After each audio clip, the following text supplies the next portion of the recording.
Hello and welcome to this latest installment of Tones of the Hammer, the podcast where we talk all things Hamilton, music and creative industries. And we've got a real life rock and roll star on the Tones of the Hammer couch this week, which I'm super stoked to hear more about how he started out, how his band started out, and what he's up to these days. So everybody welcome John Angus McDonald.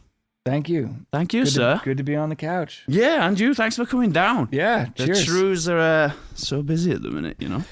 Yeah, we kind of always are busy, you know, sort of organize our lives like that, kind of on purpose, go a little bit crazy when it comes to downtime. And we were just talking before we started about the pandemic and all that forced downtime and how we just never want to go back there. Yeah, everybody wants to just stay creative now. Yeah. I think there's this big thing we kind of guilt trip ourselves if we're not being creative, right, a lot of the time. I think so. And I think if you sign up for this kind of life as you have, as we have, it's the only way to stay sane. Yeah, it's just to keep on a project, whether it's planning a tour or whether it's ramping up for a record or writing songs. It all requires creativity and effort and all that stuff. So we try to keep busy in that way. Yeah. Plus I have a family of 3. I was going to say, I bet that's the busiest job of all, right, John? It's pretty busy. It's pretty busy. I can't imagine. Yeah, John, we met very recently when you guys came into the studio. You know, you've been working here with the Glorious Sons on the new album, which we'll get to in a short while. But it was the first time I met you guys.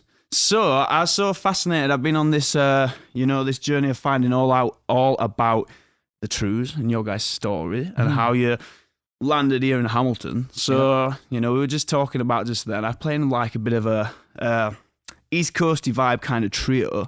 So how was for you guys growing up in, East Coast Canada? Because I've heard so much about, there's so much music culture there, right? There's a ton of music. The East Coast is a great music mecca, really, especially for trad music and the kind of music you're talking about. Very big kitchen party culture. Everybody, it's like one of those pass the piano kind of places. Pass the fiddle, pass the guitar. A great music province. Of course, we were doing rock and roll. So our sort of inspiration when we started our band, which was like the mid to late 90s, was what was happening in Halifax with a lot of the indie rock music, Sloan and Thrush Hermit and all those bands, Super Friends. So when we started a band, like that was our sort of blueprint, was like, well, you can be from Nova Scotia and you can start your own thing and you can do your own thing. So, but we were also removed from that a little bit because that was happening in Halifax and we were growing up in Antigonish, which is like a very small town. I was looking on the map. It's tiny, right? Yeah, it's mostly known for its university, St. FX University. That's where my dad worked and stuff like that. So we started as just like literally like not even a garage band. We were in the basement of our parents' house, a basement band. And we just went from the basement to the high school variety show to the high school dance to the local pubs, not clubs, just like restaurants. We were so young that we had to get like parental permission forms to perform in them. Like our first time playing in bars, I was like 16. And so our parents would sign this thing, and you'd fax it off to Halifax, and they'd fax back an approval to the club, and we were allowed to go do it. And we were still in high school, so we were on the weekends playing and making a few bucks, and then going back to school on Monday. And we became increasingly obsessed with just carrying on with the band, and also trying to write songs together, all of which early on were just embarrassingly horrible. You got to start somewhere. You got to start somewhere. They're never good at first. I don't care who you are. It sounds very mirror image of the Beatles story. Yeah, in a way, In a way it is. Playing so young. Exactly. And also the same 3 guys remain. We've gone through much like another British band, Spinal Tap. Yeah. We've gone through a myriad of drummers, but me and Jack and Colin started the band together. Kind of fell in love with the whole process of it, and eager to get better and eager to perform, eager to write songs, eager to advance our career. And we had that sort of common goal and ambition from a pretty young age. And then high school ended, and by now we're like professional musicians in that we don't do anything else. We study and go to school, and then we make money on the weekends playing music. We're all living at home, so it's just enough to get by and eventually buy a secondhand van. And then we left Nova Scotia and booked ourselves across Canada. Because again, when you're 17, 18, 19, like you have no idea almost why you're doing it. You just know this is what bands do. They go on tour, they get in a van, they drive, and they go play. And you're not thinking beyond how much fun of an adventure that will be. You're not thinking, what would that accomplish? Like now that if I were starting a band in my 30s, I'd be like, what's the point of driving to BC? We're just going to waste a bunch of money. But it's an adventure when you're young, though, that right? did not enter our heads once. We literally threw tents in the back of the van. We built a bed above the gear. We stayed with whatever family and friends would have us. And when we couldn't find that, we'd sleep in the van or sleep in tents if it was warm enough. But it was that level of adventure. But it was through going out that we realized we probably shouldn't go back to Nova Scotia. Like it felt to us like we had, first of all, completely saturated the province. Everybody knew who we were. Right. Nobody was going to it just felt like we'd hit a sort of wall there. Yeah. Even though there's an industry particularly in Halifax, but we thought like, why shoot for Halifax when, we'd already played the Horseshoe. Yeah. And so I remember we played the Horseshoe, again, we were self-booking, but Craig, to his infinite credit, Craig Lasky, who still books, those places. He called us the next day on our shared cell phone. So that'll date this for you youngsters. We shared one cell phone in the van and we're like, hello, who's it for? This is for Jack. The Trews phone. Yeah. Like the bat phone. Yeah. He said, that was a great show. We played like a new music night. Will you come back in 3 months? Mm-hmm. And we're like, that's never happened. Like an invitation to go back. And so we're like, yeah, we'll absolutely come back. And like 3 months later, we said, okay, well, let's go and we'll spend 6 weeks in Southern Ontario and we'll see how many gigs we can get. And we luckily were put up at Jack's uncle's house, which was under renovation. That was in Oshawa.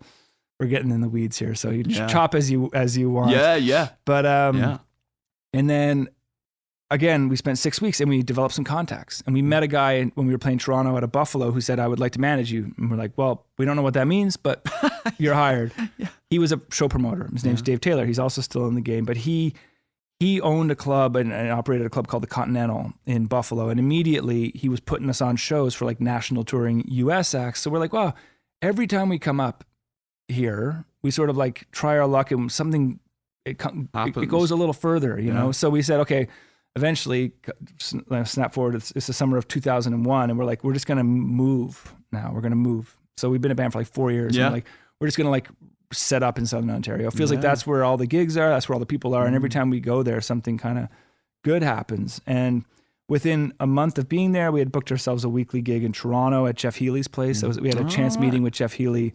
We opened for him in Halifax, and he's like, I love you guys. Come play my new club. It was Queen and Bathurst. And then we had a weekly in Hamilton. So we go back all the way to 2001, playing Hess Village in Hamilton. Yeah. And we had a weekly in Niagara where we ended up renting a house. And the house we nicknamed the House of Ill Fame, which was our name of our first album. Yeah. So so at the time, everything felt like a struggle. Everything felt like bit by bit by bit. But looking back, within a year of moving to Ontario, we had a manager who came to see us at Healy's who got us with an agent who's still our agent, Ralph James. We had a record deal, so like that was like a year, which at the time when you're poor and living hand to mouth and like trying to live in a little mini society that is a band, eating tuna fish out of cans and getting drunk together and then waking up and trying to write songs and being all shitty and hungover and fighting.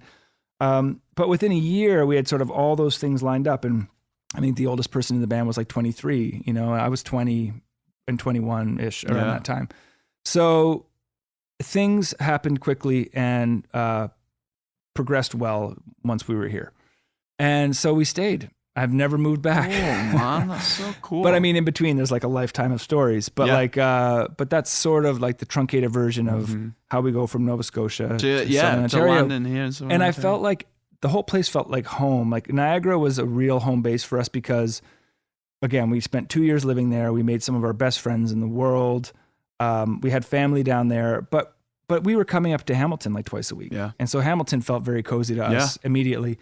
Toronto, we had our manager who had his office there and our agent had his office there and our record label was there. And we made our first 2 records there and we would go and stay for like 6 weeks at a time at like the Ramada on Jarvis. Once we started making a bit of money, we were like living, not at nice hotels, but at rockstar hotels. Shitty hotels.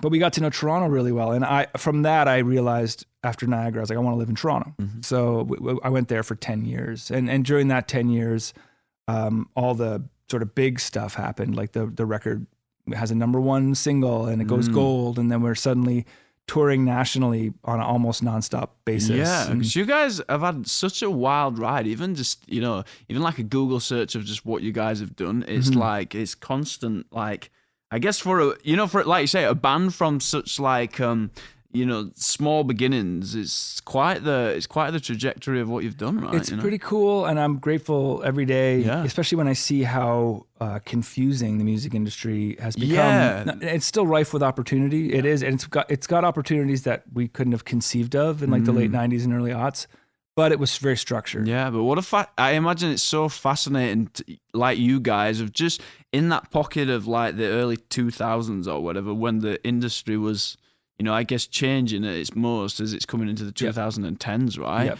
So different now. You work, you work with some other younger bands and stuff too, right? There must be some. Well, that's what's so confusing. It's just very confusing to know where to start. I feel like now more than ever, the onus is on the artist. Yeah. Which, I think as much as artists like for years have complained about, we want more artistic control. We want control.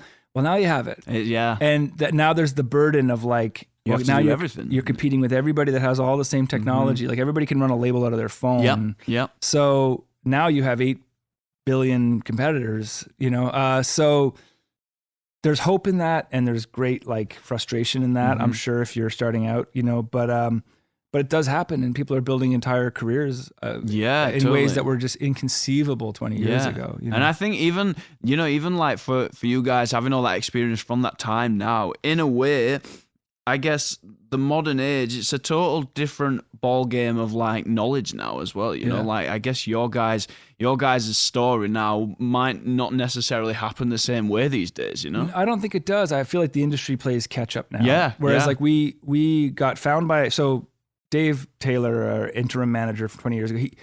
We eventually signed with a guy named Larry Angus, who was a very well established artist manager in Toronto, who managed like Katie Lang. And he had Big Sugar, and he had like Susan Glucart and Stagger Crossing, and he had like a roster, and we were going into this thing where he was going to get us in the system. He knew the sort of like route. He ended up investing like 50,000-60,000 of his own money to like help get us off the ground. So that involved like, okay, we're going to get you a producer, we're going to do some demos, and then we're going to shop it to every major label in Canada. And when the labels didn't bite because we were, frankly, still a bit undercooked, he decided to put out the first EP, and then through putting it out, we were able to like get more shows, do more touring, and then eventually Sony Music Canada picked it up, and then they put the debut record out. But see, all of that is like, he sort of had been through it because he was a veteran even when we met him, and he saw the path that a band had to take if they wanted to get off the ground.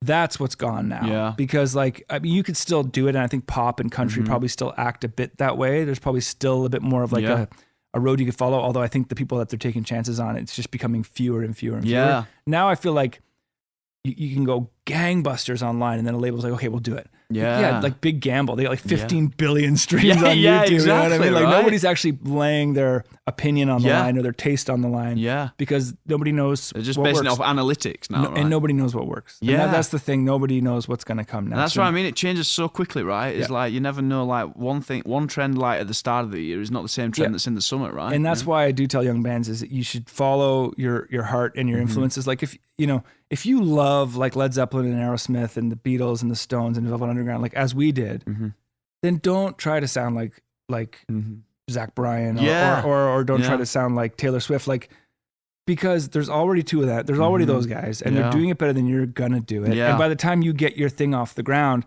that ship's gonna probably have sailed anyway. So you might as well just stay true to like what you love and what you do, and then hope your people find you. And people finding you, that's one of the things that's easier now. It's just you got to wade through a little more noise. Exactly. Even like you were just saying a couple of minutes ago, where you're talking about having, your Niagara gig and then your Hamilton gig and your Toronto gig, is like I imagine that's where now you have social media platforms. That was like the equivalent of your social media platforms, right? That's Playing every week and getting that fan base build up is and knowing where people can find you. And we did that for months and months on end. So. Do you think that sort of stuff still works now, having like a regular gig on towns and stuff? I think gigging works because it makes better musicians. And that's what I sort of hope doesn't go away. Because like I always say, one show is 10 rehearsals, worth 10 rehearsals. Totally. And so if you're in your bedroom performing for your phone, you could that's one set of skills. But then getting out in front of like even a dozen people or 100 people, it's like a totally different set of skills. So I hope that people continue to play and build their chops and build the ability to perform, and it informs how you write. Yeah. Because, how do we know what song's working? Well, back in the day, it was people didn't ignore it when we played it. They didn't go take a piss and wait for the next cover. You know what I mean? So like that was like a good gauge, of your material and everything. So I hope, I think the problem is it's getting expensive. It's getting hard to find gigs, and new bands are up against a lot more than we were up against as far as that goes. But I still think it's the best way to build a great band. Yeah, totally. Especially, like you say, a band as well, even just locking in together and knowing how to deal with like situations on stage and handling crowds and stuff. Yeah, and getting tight and getting to a position where if things do go, as we were lucky enough that they did start to go for us, we were just ready for every opportunity that came our way. So it's like, there's 50,000 people at this festival. Yeah. And you don't just collapse. You've played 100 shows. You're fine. You're gonna be fine. So like that's important too. Yeah, I think I've seen it where even like Elton John says that. He says that like these small clubs where artists can just even small tours, which are not necessarily selling out hundreds of thousands of people, but they're essential to young bands. Like apprenticeships, essentially, So it's great to see you guys doing that. You wouldn't want anybody that the pilot flying the plane who's only flown in a sim. Yeah, exactly. You know what I mean? Like that's the same thing as like somebody who's only done social media instead of performing. Like, no, you kind of have to have the hours. Yeah, totally, because it's totally different. I think that's what you're finding as well in this TikTok. Like you say, these labels might be gambling on the 15 billion streams, but then, which is not a gamble. Which is not a gamble. Yeah. Which But at the same time, you think, I guess, they're probably not going for longevity, because I imagine a lot of these TikTok stars can't perform live, exactly like you say, Yeah. So it's quite a fascinating way that it's going.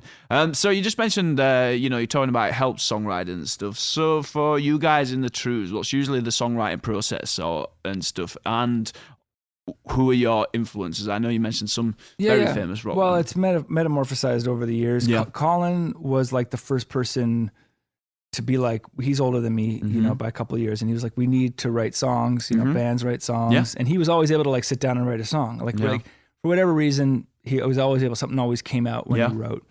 And so he'd be the first to admit he's not proud of his early songs, like nobody is. But I think like he was like, that's what bands do, they write songs. So he's always able to sort of write and push us to write. And then we sort of developed into writing as a band over the years. Probably took like 4 or 5 years until we were like, he would be the one bringing in the songs, until we were like, okay, well, we can all kind of do this. And then Jack would bring in a riff that then somebody would contribute the melody to and the beat, and then Colin would usually do the lyrics. And it's kind of stayed like that for like a good 10 or 15 years. And then we had sort of a core member of the band leave in 2014. Our cousin, Colin and I's cousin, Sean, he joined in 2001. He was with us for 13 years through like the kind of wild run. And that was when we were the most locked in as like we write as a band. And then since then, it's been every which way. Basically, like we'll write with some outside people. We'll still write together, but it's been a little bit more of a hodgepodge of writing. And we all have outside collaborators, whether it's for our band or other artists. And some of that stuff now ends up on records. And we'll co-write with producers if that feels right, as long as there's a level of trust and like of course. Sense of being on the same page taste-wise. Yeah. And then the second part of the question about influences, that's never ending. Yeah. You're constantly seeking an inspiration. You know what I mean? You're constantly seeking somebody to like blow your mind and like turn you on. And so that's just something we keep looking for. And that's another good thing about our day and age. It's like I've never discovered more music in my life than in the streaming era. That's the beauty. I know it's kind of a catch-22, especially for artists, that we all have such easy access to music now. But man, to be able to just go and find something you've never thought you'd listen to before is a magic time to be alive. What I love about it is like, you used to read an interview, say with like a Bob Dylan, and he would mention like 5 artists. Yeah. That's like a week's work to figure out how to listen to those artists. And you might not even solve it, especially if you're in Nova Scotia. Like, there's like one record store in Halifax that might have a Blind Willie McTell record, like maybe. Yeah. That is not there anymore. Yeah. Like so I could be like, this artist, pause the whatever podcast or stop reading the interview and just go listen and have a listen. Be like, oh, I see what he's saying there. Yeah. Like that, and that is invaluable. I think it's in a way sped certain things up. Like I'm always blown away by the amount of like super talented, phenomenal young people that are online, like whether they're shredding the guitar or the drums, and you're like, how'd you get so good? Yeah. Like, how'd you get so good? Like guys playing slide at like 17. I'm like, how do you play like that? It. And like you said, probably just the ability to throw on a tune and, I want to learn that guitar riff. I think it's shrunk the timeline. And like, you can get a tutorial on how to sound like Dwayne Allman on YouTube. Yeah. I would have had to go meet like Dwayne Allman's guitar tech or something. You know what I mean? Like, I wouldn't be able to say like, what amp was it? What strings was it? Collect magazines. And you have to collect all this stuff. But now it's just like a click away. Yeah. And if you're keen, like if you've got some talent and some work ethic, then you could get that good a lot quicker than you could in almost any other era. Yeah. So I've never thought about it, like you say, with the guitar tones and stuff. It's like, I think every time I'm searching for a sound, I go to YouTube, and like you say, before it's just either experiment. There's like a tutorial, and there's like the exact amp that Jimmy Page used on In My Time of Dying. Yeah. And he used the Dan Electro, and the strings were this, and you're like, I would have killed for this information when I was trying to learn that song by ear with my headphones in my parents' basement. Like, you know what I mean? Like, wild. And I probably learned it wrong. Yeah. Like, so I probably, it was an open G. God damn it. I just learned it all wrong. You know what I mean? So like, but none of that mystery is there anymore. Yeah, I was going to say, because it's kind of like, you know, a bit like the Wizard of Oz artists, you know. I think that's what's changed from like the greats of the 70s, like say Led Zeppelin and all that sort of stuff. The veil's kind of dropped now, and the secrets are more accessible. I don't know if that's, you know. I think that's true of like society more broadly, like celebrity more broadly. Like everybody has their own channel. Everybody's their own celebrity, and you can make something look really good and professional quality in your own home now, right? Same with home recording and stuff, right? You know. And I think the sort of positive slant like that would probably have bummed me out to hear that like 5 years ago, 10 years ago. But I think that now people are primed. Like if it is great, if it's a great song, they don't care how well produced the video is. And they don't care like how many magazine covers you're on. It's like, they just care if it's great. Like, and so it's like, it's kind of leveled the playing field in that way. You can't get away with just like marketing something to death. Yeah. Whereas like people got away with that a lot over the years. You know, you just market it until it's a hit or until it's like at least ever present. Push it down your throat basically until it's people have much less patience for that. Yeah, totally. Because there's such that short attention span, and again, like we said, that ability to somebody can as well as somebody finding you instantly, somebody can also turn you off instantly and never go back again, right? Which is a big point as well. Yeah.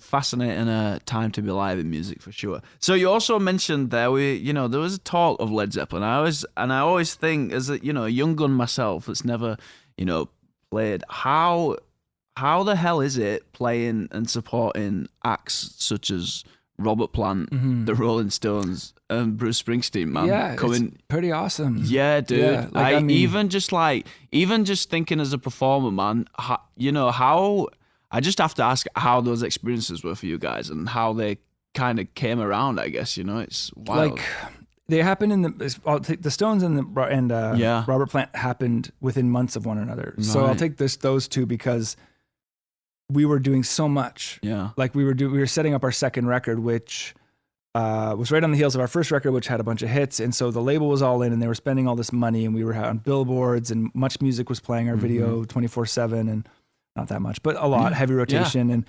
And so we were really active, so, and then one day we get a call, we're doing a photo shoot for a magazine cover. And the call is, Stones are in town. They've asked you to open. It's tomorrow night. It's at the Phoenix, but they're not going to announce it until tomorrow morning. So if you tell anybody, you're off the gig. So like the four of us know this, and we can't tell anybody. We can't tell like our girlfriends or our friends or our parents, and we're like, we're going over for the Stones tomorrow. Doesn't get better, right? It was pretty cool. So what we did, we were also freaking nervous. We just went and rehearsed. I remember our manager being like, you guys don't need to rehearse. But we're like, no, we're going to get a set together. We're going to practice. We're like, okay, we practiced. So then the next day it got announced on the radio. There was like a line up around the block, and the Trews are going to support the Stones. And it was just like crazy. You know? It was wild. And we saw them enter the building like just before our set. From our dressing room, we could see all the cars coming, and they pulled in, and then we went on and played, knowing that their Stones are listening to us. Don't remember much about the show, a bit of a blur. Tough band to open for. Because, oh my God, we've opened for a lot of bands, like we've opened for Kiss, and bands where like these people are really only here for the headliner. We can't act like that's not the case. But you just do your best, put on a good show. But I think everybody's been to a concert, where it's like, sometimes you have seen big acts and you've seen like, the support act is like, But at other times, you know, I've seen like big bands where I've watched this, I've listened, then ended up listening to the support act more than me too. You know, me too. I know, and I think we try to keep that in mind. Yeah.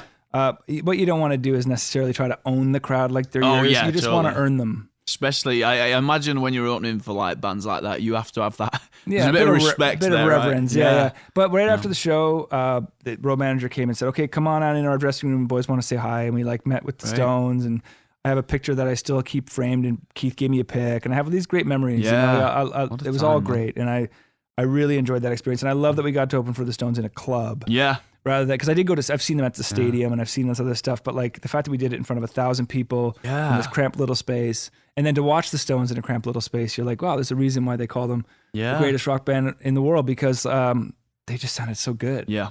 And you lose a bit of that in like a cavernous space. I saw them 2019 or something like that, man, and you know, the thing where this, you know, they say these artists are aging, but man, they were great. They're great. Songs were just a bit slower. That was all I found. Exactly. You know? But yeah, super. Yeah. And then a month later, we did the Robert Plant tour, but that was a tour. That was an arena. Mm-hmm. We went across Canada playing like in all the hockey rinks. Yeah. So it was really cool. And again, like you never know when you're opening for these people how much interaction you're going to have with them. But Robert was like the most personable of all like the sort of legends we've ever shared the stage with. He came to our first sound check and he was like asking questions and saying, "Oh, I like your guys' harmonies. They're really nice." And "Oh, how's this guitar? I think Paigey has one like that." Saying things like that. You're like, "Oh, this is pretty cool." Yeah. So he was great. He was really great. And we really enjoyed doing that. Again, like that was one of our first big arena tours. So we would be going on. Totally different to playing the Hamilton show. Yeah, right? where like the Habs play and where like the Senators play and where the Flames play, all the hockey teams. And so we'd be like in the you know, locker rooms was our dressing rooms, and it was for us as like hockey, being Canadian guys and hockey fans, it was a pretty cool experience to do all that, and to be on such a cool tour with such a down to earth guy as he turned out to be. You know, sort of chatted with him daily, saw him at catering. His band was all really cool. We had a great experience. Yeah, like you say, I guess you never know how meeting your heroes is going to be sometimes, right? You never know. So, we opened for Guns N' Roses, and it was a very different experience. I can't imagine. I've heard stories about Axl Rose. Yeah. Anyway, he ended up being kind of nice, but we were like told, don't even look at him. Oh, really? So we were like given all that thing. But anyway, we did end up hanging out at one time, and it was fine. Yeah, talking about that live performance of, like I said, small gigs to that, you guys are still playing, you know, fairly big crowds, it's fair to say, you know. So I imagine you have to bring a total different energy to that sort of, you know. The big difference is like the length of time that we play, and now when we're headlining, we're playing for our own fans. Yeah. So which must feel great, John. Honestly, but like the difference between like playing for you know 15,000 people at the rink, 45 minutes at that point in our career when like a few people knew a few of the songs, but most people didn't know us. Yeah. That's a very different challenge than when we were headlining. We played between 2 and 2.5 hours. But everybody that bought the ticket to see that show, they know the records. They bought the ticket. They want to take the ride, and to me, that's so much more fulfilling. Yeah. The other thing is we still come up against it. We still fly to markets where we're way lesser known, and we still have to be like an unknown commodity. Yeah. It's just a different approach to how you play and how you structure your set list, and because usually you're playing for a much shorter amount of time if you're on a festival sandwich between a bunch of other bands. Like, well, what 10 songs do we play today? As opposed to like 25 of our own songs when we're doing our own thing. So well, I was gonna say, when you're talking about going to other countries, my after I said I was working with you guys, you're going to have to do a UK tour now, because I told my dad I was working with you, and he saw you guys' performance at Normandy with the Highway Heroes performance. And he's just dying for you guys to do a UK tour now. We have gone to the UK a lot. Yeah. We've pumped the brakes on a lot of the international stuff for one reason or another in like the last 5 to 10 years. Yeah. There was a phase when we were hitting it hard. And like Classic Rock Magazine in the UK, they were big champions of ours. We went to their awards and they nominated us for some stuff. And we did some big-ish touring. We did all the academies, O2 academies. Yeah, I'm eager to get back. I am, but you know, imagine it gets tough. You know, you guys have got families and stuff, right? That's what it is. It's like you get a little more guarded with your time, and especially if it's a proposition where you might not be not to sound crass about it, but you might not be earning as much money. Yeah. And you're like, well, if I'm going to take the time away, I got to make it worthwhile because I got to be home for this amount of time after that. So we're just more careful with some of those decisions. When we were in our 20s and early 30s and relatively unattached, we just hit it so hard. We'd go to the UK like 3 times in a year. If the opportunities were there. Yeah. And so we just don't go as much, but I do miss it. You know, and I want to get back. And that's it. Yeah, I guess that kind of leads on nicely into, I guess life now. Because now you do a bit of producing as well yourself, right? And you kind of take the other side of the glass and stuff. So I guess a lot is a lot of that kind of Hamilton based, Toronto based. It's I mean, it is. I like working in Hamilton because I get to sleep in my own bed. Yeah. But I've worked everywhere. I've worked out west. I've worked in Toronto a lot. I've worked out east. But it's funny. This will be like a good full circle for talking about where we're sitting now. But the first thing that really got me on the map as a producer was the Glorious Sons. So they were probably the second artist outside of my own band. I got a producer credit on our live record because I sat with the engineer and mixed it. So I didn't really produce the band, but I did. That was my first production credit. And then I produced an artist named T. Thomason, and through that work, I ended up producing the Sons. I was able to show them something I had done. It wasn't because of that artist, but and then we went in the studio and cut their first EP, which got them on their path. They found management, they found label, they found an agent. And then I got the gig again to do the debut record, which was a hit. The record's gone gold. It had like some of their most played songs are still on that album. So then that really got me on the map, and that's when the phone started to ring. And so then I was able to do I do 2 or 3 projects a year. It's not like I still have to sandwich it in between all the Trews stuff that I do. But just doing what you want though, taking on what you want, right? Taking on what I want. Sometimes you have to chase a little bit, and also like budgets aren't what they were. So I'm doing a lot at home. Like, so people will send me a song and I'll be like, okay, let me build the track at home, at least how I kind of feel it's going to be. And then we could do a lot of work like that before we even hit a studio. And then once the real drums go on, we sort of know how it's going to go. I do miss, and I still do it sometimes, like going into a studio with a band with like sort of a there's clean nothing slate. like it, right? So when you guys were here a few weeks ago, it's a total different way to being sat in the studio trying to come up with ideas on your own and then bouncing it back. Even just the live off the floor vibe just makes the difference sometimes, right? I like that, and I feel like we've earned our ability to do that as a band because we just know each other really well. It doesn't take us that long to lock in on an idea. As you know, and as you've seen, we can deal with a little bit of pressure, and we can all shout at one another and still be friends at the end of the day. You know what I mean? So it's not the end of the world. But yeah, that and so just so people can get filled in, we were here with the Sons. So we were working up a bunch of songs. The actual genesis of the record we're working on now is this studio. We came in here with Mark Howard in January of 23, got some songs in the can. Kind of moved back to this guy Derek, who we've worked with, who's a great producer, Derek Hoffman, and we did 3 or 4 more songs. Went and worked with Gus, who we worked with before, and did a couple more songs. And all the while, I really trust the Emmons brothers, Jay and Brett from the Sons. I trust their taste. They've had a tremendous career, especially even post what I've done with them. They've done great records and written great songs, and I've always sort of used them as a bit of a sounding board. Sending them some songs, be like, hey, what do you think of this? What do you think of this song? And we just have like an open dialogue, and they would send me stuff. And at one point, Brett's just like, would you let me and Jay like produce you guys? Nice. Shoes on the other foot. Like, they're like a good roughly 10 years younger than we are.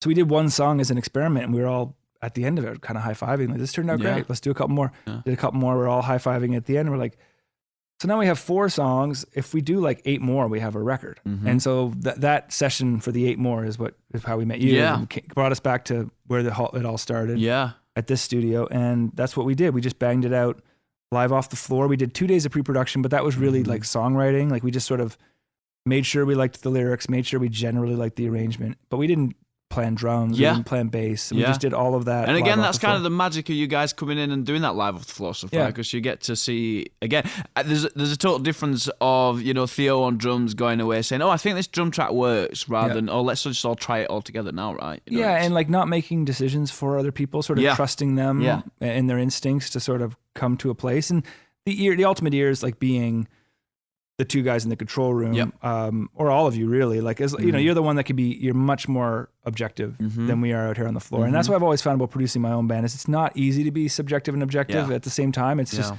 I was producing my band, I'd almost rather put the guitar down and just be in there and just worry about the guys out there. It's a much better perspective. Yeah, and like I think you said it when you were here actually. Everybody having their own role is a great way for everybody to kind of be working, right? You know, is everybody's got the own assigned thing going off. It allows you to be the artist and those guys to be the producer and the engineer to be the engineer, right? You know? And it comes down to trust, you know. And like when I know that Brett's not gonna like do us dirty and like cut a corner. Yeah. Like I don't think that's working, and that's not an insult. That's like if you trust the person, then you go, okay, cool. Like how about this? You know. So I think that's an important thing to have when you're in a creative relationship, totally. As well. Plus, and this is not a brag, but like I can't disappear into a bedroom like Phineas, you know, and make a world-class record. Yeah, I can disappear and make like a demo. Yeah. But that's for a new generation, and they're owning it and they're killer at it. Yeah. But we have to lean into what we're really good at, and not any old band can just hop out on the floor and like that's so true. Pretty much deliver a finished take. You know what I mean? We can a little shave here and there, overdub here and there, but like, you know, like the guts of it, we can just do together, and that's kind of not common in. I was going to say bands. It's a lost art in a lot of new bands. Yeah, right? And I think that's a big thing sometimes with bands where, especially younger bands, they can come in and if they've never heard themselves recorded live, maybe they've seen a live show themselves, but if they've just sat in like a rehearsal space and never recorded the rehearsal, I think it's sometimes shocking at how they don't realize what they sound like. If you know 100%. What I mean, right? So it's kind of they don't realize, man, I play everything ahead of the beat, or man, I'm just slightly flat all the time, and like that's not because you don't have talent. We've all had those realizations. It takes work. It takes hours. It takes like, and being in the studio, like now we've done like 8 records. So like we've had those harsh, humiliating moments, especially in our very first record. We worked with a guy named Gordy Johnson, who's in Big Sugar. And he loved to do everything really old school. Like he learned from Eddie Kramer, and he loved the way everything was done in the 70s with really dry drums and really in your face vocals and not a lot of effects on anything. So everything was very exposed. That was, as a 22-year-old, like in that environment, I was like, man, I sound like shit. You know what I mean? And like, he really made us work to get the performances out. And I'm glad that we had that experience when we did, because we were sort of like humbled by it. And like, we knew we had a steep hill to climb to be like the greats, you know? So I think that was the sort of, that set us on a certain path, you know? And artists that sort of, their first experience was like, okay, send the drummer out. Okay, drummer can go eat a meal while I chop these up for 8 hours. And then bring the bass player in. Okay, the bass player can go get drunk while I chop this up for 8 hours. And a lot of records were being made like that around that time. And then the artist goes, man, we sound fucking great. Yeah, they wonder why. But like, you know, that wasn't our experience. Our first 2 records are completely live off the floor. Not unlike how we did it here, but we were much greener. We did a lot more like rehearsed pre-production. Like we spent like 2 weeks like in a studio space or a rented rehearsal space, just running the arrangements. So in a way, it doesn't have like the loosiness. Like, I feel like honestly, we're just a better band now. And I guess even like songwriting styles. I know that even on the the tunes that they did with us, you know, there's one really beautiful slower song that maybe you wouldn't think it was the Trews if you first time heard it, but it's like I imagine even your songwriting's like matured and everything. Right? It has. Is that Between the End and One's Content? I like that one a lot too. Beautiful. Yeah, you're right. But and doing what's required of the song, rather than like being like, but I do this on every song. Like, you know what I mean? Like that's like my thing is like, and that's how you maybe find a new sound as a band sometimes, or you know, down a road you never thought you'd go down or something, right? You know. And I'm sure you watched the Beatle movie that came out a couple years ago, right? Now it gets chopped up into like bite-sized bits and fed to me on TikTok and on Instagram and stuff like that. But like, I realized like they were doing all kinds of stuff. Like I think I saw them rehearsing Get Back, but they were doing it the way the Beatles would have done it in the Cavern. Yeah, exactly. Like they were going like, bah, bah, bah, don't get back. It was like twist and shout kind of. Yeah. And I was like, oh, cool. I'm so glad it's not like that. Yeah. Because like that's how they are live. But what they did was like they tried to make it like a bit like Canned Heat, like a little smoother, a little more like California. Yeah. And that turned out so cool. And like even if they went live and went boom, Get Back, I wouldn't care. Yeah. Like the live treatment and the studio treatment can be different. And that's how they became so legendary, is by doing their work like that in the studio, right? And George Martin pushing them to be to treat it more as a production rather than, like you said, just bashing out as a live band. It's only the difference. Go bash it out. live if you want. Yeah. You know what I mean, nobody's gonna leave. Yeah, exactly. If they like the song, they're not gonna be like, it doesn't sound exactly like the record. Yeah. Because live is more about energy. Totally. It's just about energy. Really. Yeah, But, totally. yeah. And a lot more. Yeah, I guess a lot more forgiving in that kind of way. Yeah, for sure. So you said now you're based mostly around Hamilton. So do you get out to many Hamilton shows or live music around here? Or? Yeah, to the extent that I still get out to shows, I go out in Hamilton. Yeah. You know, whether it's small shows, and until the rink closed, I saw a lot of great stuff at the rink. Yeah. Like you know, I moved here in 2014, so I've been here for 10 years, just as long as I lived in Toronto. So in that time I've seen like ZZ Top play there, and I saw Paul McCartney play there, and Chili Peppers play there, and Pearl Jam play there. Every time there's a big show, because just walk. Yeah. You know, it's so much more chill than going to something in That's Toronto. the amazing thing about Hamilton, right? It's small town vibes in a fairly big city. And I'm excited for when the rink opens up again, because I think it's only going to get better. Yeah.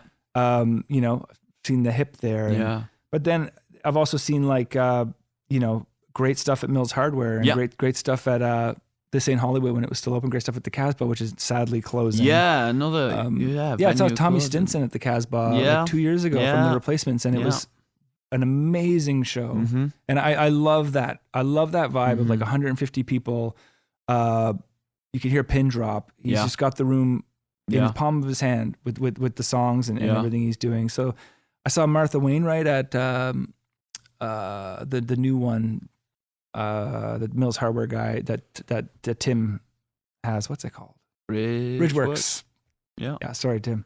I just spaced. But great venue. Yeah. And really I saw her play there, and it was phenomenal. And so Hamilton's lucky in that it's well located. Totally. To get a lot of tours. Like you said, that kind of in between, even from Buffalo to like Toronto. So it's perfect, right? And even the big international acts, I've heard agents talk about like, okay, on this cycle we'll do Hamilton, on this cycle we'll do Toronto. Yeah. So even like the McCartneys and some of these colossal acts, they'll skip Toronto, you know, every 2 years and they'll do the Hammer or you know, something like that. So that's great. It's also got a great reputation, but I do worry about the shuttering of all these live music venues. Well, that's kind of where I was kind of leading with this question. You kind of got there before me. So with your guys' experience, you know, remembering back to those times where you had those gigs, Niagara, Hamilton, Toronto.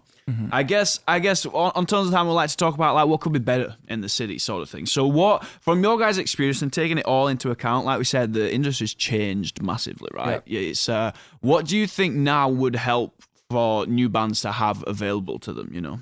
Well, that's like there's like a morally correct answer to that, but then there's like a fiscal side to it that doesn't. There's like, a business side to everything. If people want live clubs, they have to go to live clubs. Yeah. And if they don't, then they will close. Yeah. I mean, that's just how it's a very good point. Unfortunately, how it's going to go. So if you're a band who's doing something exciting, you know, if you're like in your late teens or your early 20s and you're up to something, fill spaces. Yeah. Like they'll have you back. Yeah. You know, because nobody likes making money more than everybody. Yeah, exactly. Right. You know, so like that'll work. You can't force these places to stay open unless you're willing to just subsidize them like forever. But like that doesn't seem like a viable long-term strategy. Yeah. So I don't know the answer to that. I do think there's a few holes in the market as far as like a super solid 250 like horseshoe cap. We had two. They're both kind of gone. Yeah. I mean, Mills is kind of like that, but it's a bit more event space leaning. And then like a sort of Commodore. Do you know the Commodore in Vancouver? No, it's like 1,000, 1,200. Right. Like sort of world class space. There's a couple that are like trying, like Bridgeworks and Hamilton Music Hall. They don't have the infrastructure of those. Maybe I should say yet. But I feel like everybody would play here if it had that, because everybody wants to play Hamilton. Its reputation precedes it. Bands need gigs when they're on tour. They can't just play the major markets or the super major markets. So, you know, I think those are, I mean, easier said than done too, because there are people out there trying. And I'm not one of them. So. Yeah, I think like you say, we were literally, I was at a music networking event last night hosted by the city and music people in the city. And the speaker was like one of the presidents of the Junos, and they said like Hamilton, I think in the next 5-10 years is kind of poised to, like, if they keep investing in the right areas with, like you said, the new arenas and stuff, or the, you know, it's a real like gem on the map, really, that I think might have been forgotten for a few years, but it seems like more and more people are trying to make it part of it. You know? I feel like those who like people have always known that about this city, like going back to like the 80s and the 70s with the Teenage Head and being the mecca of Canadian punk, and then producing like mega world-class producer talents, and like all through the 90s of having like a lot of bands that have come out of this place or like developed through this place. Yeah. But you're right. Now the cat's out of the bag. Yeah. And with like the sort of like people like Arkell's becoming so big on a national level and flying that flag proudly, it's just people that might not otherwise have known are now getting hip to this idea that Hamilton is this sort of world-class music place. And it punches way above its weight as far as spaces like this, having studios. That's the thing, right? It's so many good studios. Yeah. There's so many good studios in Hamilton, and it's an embarrassment of riches, really. So that's something else to be sort of like nurtured, and hopefully people use the studios because that's, again, they have to stay open. Yeah, that's it, right? And I think there just seems to be this hunger for like people just want to create, but I always find there's this sort of cohesion that's not kind of like nobody knows kind of what everybody's doing. I don't know if people are scared to like share ideas and competition or what. I don't know if that's the world more like the world we're living in now, a little bit more like we're all in our own silos, and it's hard to like, or maybe it is an effort thing. I know with the phase of my life, like I'm not like a scene guy. Yeah. To the extent that I ever was. It was probably when I was in Toronto. But I'm not just going out just to be on the scene. Yeah, totally. And I feel like family and all that sort of stuff. I think it's an age thing too. I think people in their 20s are probably still doing that. Yeah. But you know, to me, it's like I just want accessibility to like world class stuff when I do have a night off. You know, and world class doesn't have to be the arena. I mean, like I've seen plenty of world class stuff in front of 100 people. Yeah, just a decent venue that feels like decent to be in, and got good sound. It's got good food and drinks, and it's and it brings in great talent. Yeah, you know. Yeah. So the answer, I guess that's a good answer all around then. All right. So for all the Trews then, John. First of all, thanks for coming down, man. I know you're so busy. You know, you've just been in Vancouver playing the Grey Cup a few weeks ago, right? Yeah. And all this different stuff. Thank you so much. But the Trews, you've got the album that you worked on with us now, so that's plans to release. We're in mixing. So like we're shopping it around to a few mixers, and I think the first single is going to come in February of 2025. Right. So, and then we'll sort of put songs out throughout the year, and hopefully the record will be out by like the end of the summer or early fall. And then we'll probably tour it in 2026. And that's like all rough plans. Yeah. We'll play through the summer. We do festivals in the summer regardless. So yeah, that's sort of the rough plan. So watch this space, basically. Watch this space. This space. Yeah, watch this space. Yeah. Or put a link down there. Yeah, there'll be a link down there and up there and all around, where you can check all this stuff out. And one last question back on it. You kind of touched on it a little bit. But what would your guys' advice now be to younger artists coming up now? Well, I think like getting your act together is huge, whether you're a solo artist or a band. Like I know that's harder than it was, but it's still not impossible. You know, everybody loves a good song and everybody loves a tight band. You know, nobody ever lost a buck showing people a good time. You know, like, you know, get becoming good entertainers. Because, you know, nobody owes anybody a career. That's sort of hard to hear. Right? Yeah. But it's true. You're not owed a career because it's your passion or your calling. You have to go earn a career. I just hope that the avenues are there and stay there for people. Writing songs is difficult. You got to keep at it if you want to get any good at it, and write with other people if you want to, because that's a good way to learn. And then, play a lot. I just think playing a lot is the lost art of new bands. You know, everybody's become pretty industry savvy, and I hear things out of new bands like, I don't want to overplay the market. I'm like, that doesn't apply to you. Yeah, that applies to like Pearl Jam. Yeah, like, exactly. Like you know, like because they're trying to sell a stadium every time they come. Like, if you're in your first couple of years, you can't overplay your hometown. Like, like play until it's only your parents if you have to, but because you're gonna get better. And I don't think you want to put the business cart in front of the product horse. Too much. You know what I mean? So having that perspective is like where you are and where you're going to, right? And finding ways to play a lot. Like you were mentioning that you went off and did cruise ships at a certain point in your life, and like, hey, you want to play 7 days a week, go find a gig like that, you know, or find a little circuit where you can, like the 401, where you have enough coffee shops, maybe it's living rooms, but you have enough people on your side that'll just book you back and forth while you get your act together. And I just think that kind of legwork is just invaluable. It pays dividends over time. I think there's, like you said, there's still that magic of like you say, you guys having those regular gigs. There's still that kind of magic of it doesn't do you any harm, right, to be doing that sort of stuff. And on our days off, this is going to sound like I'm such an old man, but on our days off, we would go postering. Hey, that was the old social media. But I imagine even postering now, like even events round here, posters around the city, it's still like I think people really overlook it, but it's a real, I think in a boardroom, they would call it brand awareness. Yes. We didn't know that's what it was called back then, but like we would just go to, like we'd put 2 of us on Bloor Street and 2 of us on Spadina, because it was mostly the clubs that we were playing were either on Spadina or Bloor Street in Toronto. And we would spend 3 hours hitting every post to the point where I remember when we first met with a publicist, our manager was like, I hooked you up with a publicist. He wants to have a meeting. And the guy's like, no, I heard of your band. You're on every post on Queen Street. But that was it. Yeah. He hadn't heard if we were good. He hadn't heard us on the radio. He hadn't seen us live. Yeah. But just he took the meeting because I've heard of them. I've at least heard of them. That's kind of hilarious. But I guess now that's more social media. You just have to get into the outside. What you don't want to get into is like an echo chamber situation. You want to get out in the world. Yeah. So anyway, we're not going to solve all these problems on this couch. That's true. But it's a good start, is what I say, from somebody that knows what they're talking about for sure. Well, John, thank you so much for coming down, bud. And don't forget, you can follow the Trews at Instagram, all that other stuff. Listen on Spotify at the Trews. It is, I believe. On Instagram at the Trews. Yeah. Perfect. But everywhere else, it's something like that. There you go. I'm sure you'll find it. Go and listen to this great band and the upcoming music that they've got coming out. If you've not subscribed already, be sure to subscribe. There'll be a button somewhere down here where you can click subscribe, and you won't miss an episode. It's available on Apple Podcasts, Spotify, and YouTube. And we will see you on the next episode.